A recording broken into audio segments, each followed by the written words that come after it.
Now, I want to ask you something. When you listen to music, whether it be CDs or when you go to a concert, do you use a score? Now, when I was very young and I started listening and I was reading the gramophone for the first time, I used to come across these references, five bars after figure F or whatever it was. And I used to think, what on earth is that all about? Should I know? And then anyway, I decided to go to the library. We had a wonderful music library near where I lived in Hendon at the Boroughs, and they had a very, very big library of scores. So the first score I ever got out was Bach's Fifth Brandenburg Concerto. Fairly simple stuff, just a flute line, a violin line, and the string band at a continuo, and I managed to follow it fairly easily. And from there I progressed to Beethoven, to Bruckner, eventually to Mahler, a bit more difficult, and so on and so forth. Now, when I got involved with reviewing, using a score was fairly important, but when you're listening, should you really be watching the page rather than actually listening to what's going on, either in the concert hall or out of your speakers? I'm not 100% convinced about that. But anyway, when I got involved in broadcasting, building a library for Radio 3, and when I got involved with the gramophone, doing the gramophone collection, I was obliged to use scores to make sure that what was happening was right, correct, that there were no mistakes, that the directions were being followed more or less to the letter, and if not to the letter, why were they not being followed to the letter? There I had to use my intuition, as no doubt the musicians themselves had to do. In fact, when I started interviewing conductors and instrumentalists, one of the stock questions that I used to throw at them was, if you look at the page, and the page has indications that suggest one thing, and your musical intuition suggests something else, which would you follow, your intuition or what you see? Well, nearly always I'd get a sort of slightly vague answer, which suggested, well, obviously I want to honour the composer's directions, but if I have a real feeling that the tempo isn't quite right, or that transition isn't quite right, then maybe I'll take the law a little bit into my own hands. Anyway, there's a wonderful example of this when I did building a library on Beethoven's Fourth Symphony. Now, I don't know how well you know the Fourth Symphony. Basically, it opens in total blackness. Then there are these great eruptions. Dum, brum, dum, brum, brum, brum, brum, brum, brum, brum, yeah, and off it goes, allegro vivace. Now, it's a fabulous moment. Now, when you get into the middle section of the symphony, that event is repeated, but quietly. And virtually all the conductors I'd heard up to that point slowed down for that passage. It is mysterious. The harmonic language would suggest that it's maybe a good idea to slow down. And so I accepted it. Furtwängler, one of my favourite interpreters, certainly slows down very dramatically, and so does Sir Simon Rattle in his Vienna recording, which is all I'd heard at that particular time. The Berlin one had not been made. Anyway, I did my building a library, and I made reference to a recording that I'd heard a couple of years earlier, which really shocked me. I think it was the Moscow Philharmonic or the Moscow Chamber Orchestra conducted by Rudolf Barshai. It was definitely a Russian orchestra. And to my utter amazement, that passage in the middle of the first movement of Beethoven's Fourth Symphony, there was no slowing down at all. It went straight ahead, which I thought was absolutely thrilling.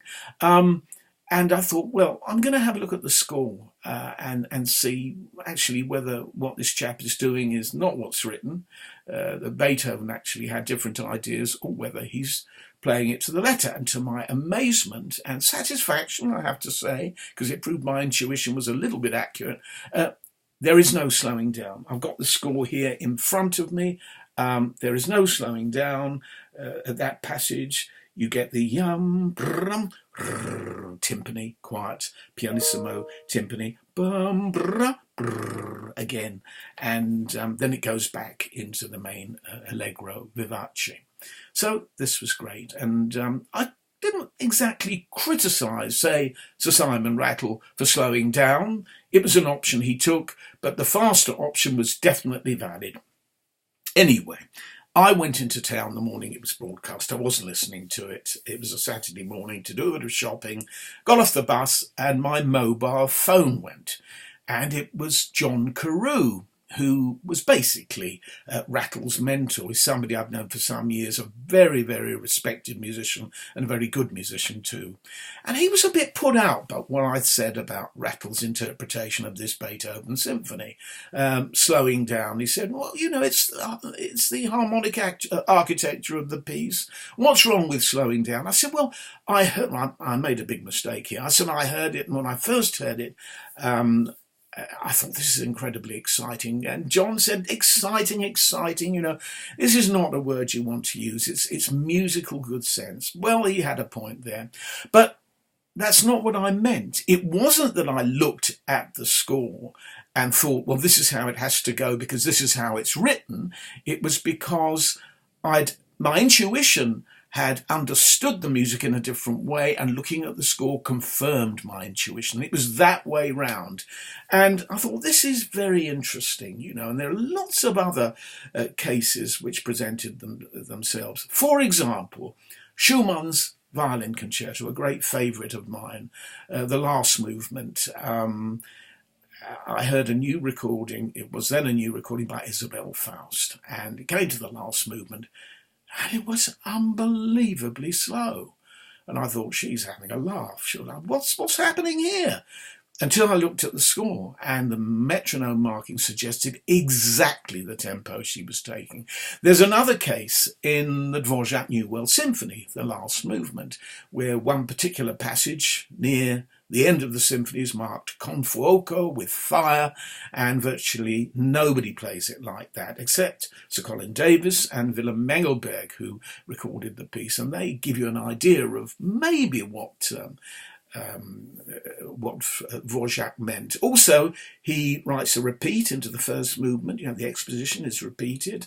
I was told by a friend years ago that actually he didn't want that exposition repeated. So there's all these other bits of information that you get that contradict what the score says. And what about reading? What about this business of following? What about seeing things on the page that you can't actually hear? Is that fair to the performers? What about people who sit at concerts with their heads buried in the score? Is that really the way to appreciate what's going on? I'm not going to say it isn't, but I am not sure myself. And all I can do in closing is quote, I'm sure it's a fairly famous anecdote about Brahms, which says it all about the score. And he had a young chamber group came along to play in one of his chamber works, and at the end of it they went up to the master, and they were very anxious to know what he thought. And he said, that was absolutely beautiful, it was great. Mind you, he said, I had another ensemble came to me last week, played exactly the same piece, which was completely different interpretation, and that was also great. Thank you for watching.